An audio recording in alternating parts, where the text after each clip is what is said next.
Que veamos el rojo, que veamos el rojo. Ábrete bien, ahí. Espera, Va al ayuntamiento que le ponga la luz, que no ganamos para Espera, ¿y si en un momento le haces tú así un dedo, como ya he hecho en el balcón a los discapacitados? ¡Eso es! ¡Eso es! Oye. Ahí. Pero ¿qué ha hecho nerviosa? La Rita a los discapacitados. La ha hecho así. Oye, en el balcón del ayuntamiento. ¡qué hija de puta! Su madre sí que es una santa, pero ella es una hija de puta.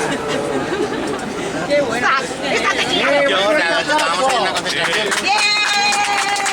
¡Todos con Loli! ¡Esa Rita, bien!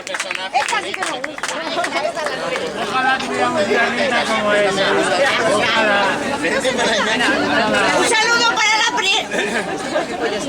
Un saludo para la prensa. Oye, están genial, ¿eh? Al año que viene te vienes a los carnavales de mi pueblo. Ah, espera, Rosa, espera. A ver, ¿dónde está Rosa? Que no te veo. Venga, dale la pequeña, venga. Esto es una dictadura maquillada de democracia. Hace lo que quiere con nosotros.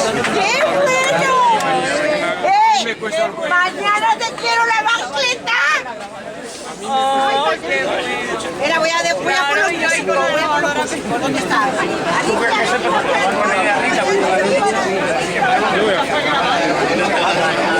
Porque como... Grabar por si venía de verdad. ¡Ay! ¿Lo has visto? Estaba bien,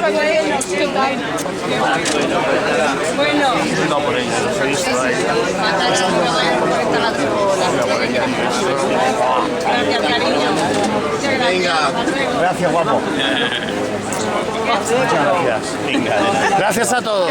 Nada, hombre. Tienes que haber llamado a los músicos. Para que hicieran más follón y tal. La banda de música.